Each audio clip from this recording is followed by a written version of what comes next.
Hola a todos de nuevo. Estamos en la cápsula número 6 y hemos tratado hasta ahora del concepto de competencia educativa. Hemos comparado los dos modelos, el modelo académico tradicional y el modelo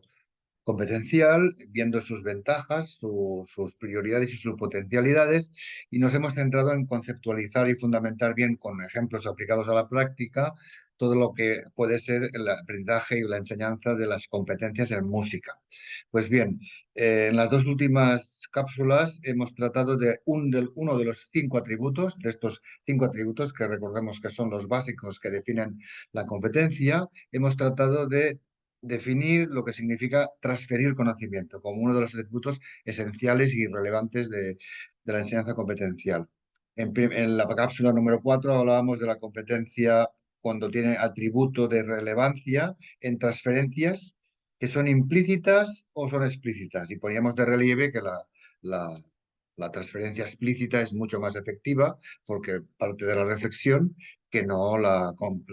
transferencia implícita que actúa por defecto y a menudo nos pasa desapercibida, aunque nos permite seguir avanzando y aprender. Pues bien, en la última aprendíamos o tratábamos de diferenciar la transferencia, la que llamamos cercana o directa o unívoca,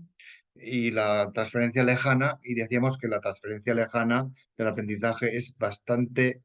poco usual. No es fácil, ni mucho menos realizarla, sobre todo cuando se active desde la voluntad y desde la proacción y desde contextos no formales. Donde se activa, casi casi por obligación, es cuando estamos en aprendizajes formales académicos que nos obligan, por las pruebas que realizamos de evaluación, a hacer transferencias más o menos lejanas que tienen más o menos éxito si en su momento se aprendieron los conocimientos de una forma profunda y una manera aplicada y transferible. Bien, os anuncié en la última cápsula que hoy trataremos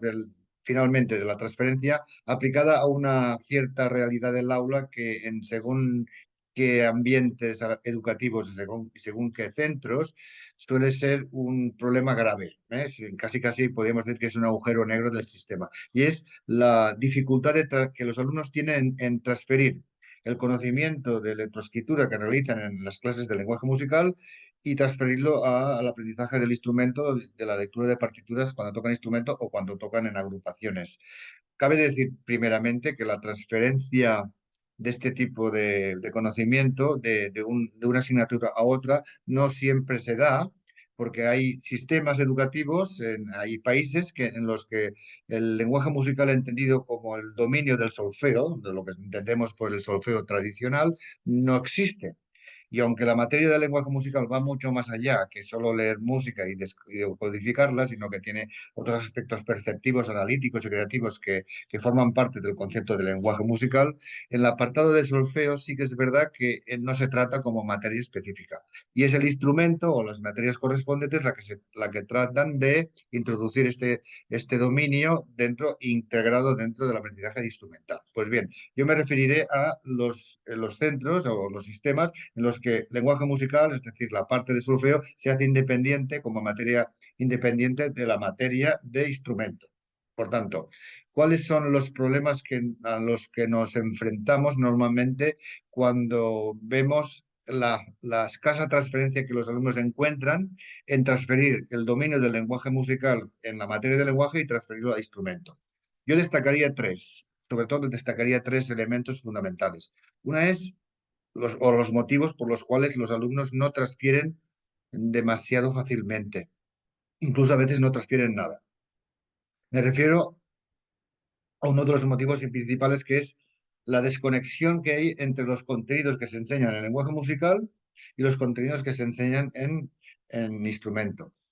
A menudo los contenidos y el nivel de profundidad que se enseñan en una materia no tienen relación directa ni conectan con los contenidos que se enseñan en otra, por lo que el alumno no encuentra vinculación entre lo que aprende aquí y lo que aprende allá.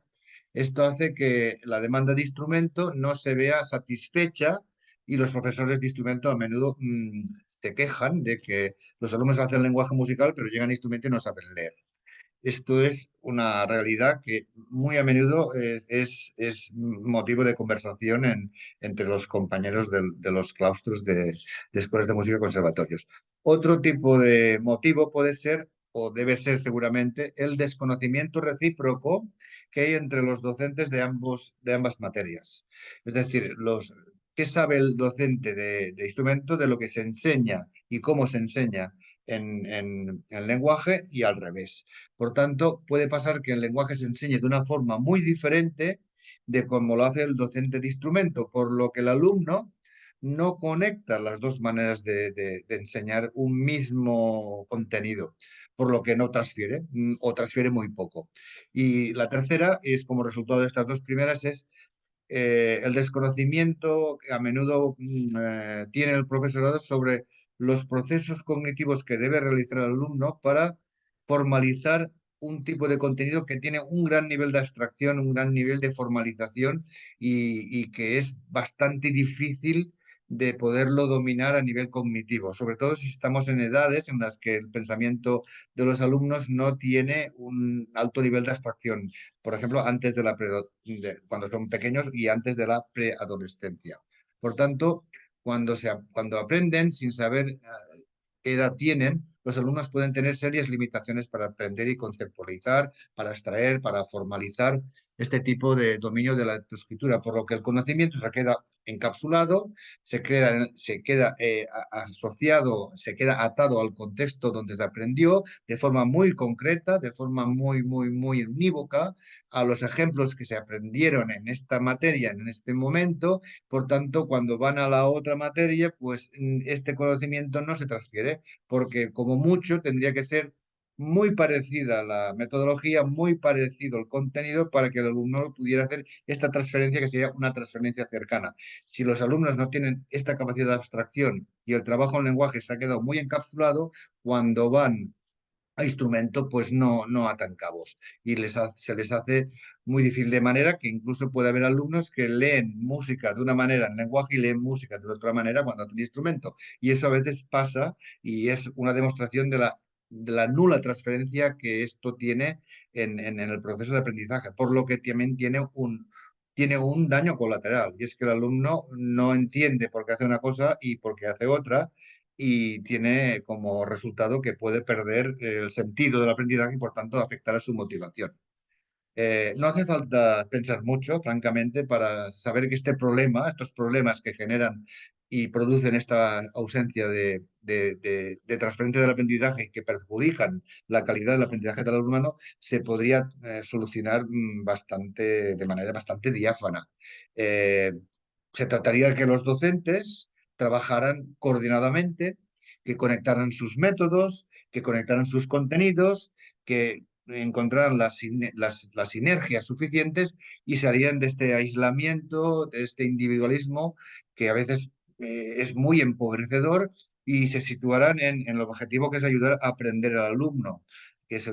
que se centrar en no transmitir conocimientos y se centrar en ayudar a aprender, por lo que los contenidos siempre habrían de estar conectados, siempre debería haber una visión globalizada de lo que son los dominios, en este caso de la lectoescritura y del dominio del solfeo, como tradicionalmente se entiende. Esto sería mucho más eficaz, produciría aprendizajes mucho más potentes, más efectivos, y también permitiría, como efecto de valor añadido,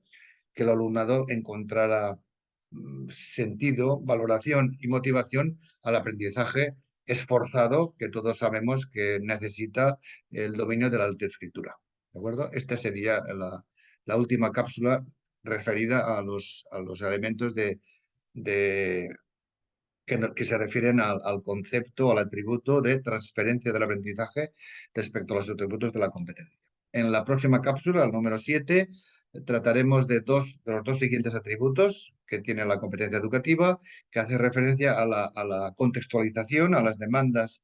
en las que los alumnos deben de hacer frente cuando transfieren, y a la necesidad de integrar de una manera sinérgica diferentes tipologías de conocimiento, que ya los trataremos, para que estos en conjunto se movilicen de manera armónica y coordinada para solventar las demandas o las gestiones de las tareas que deben de hacer frente.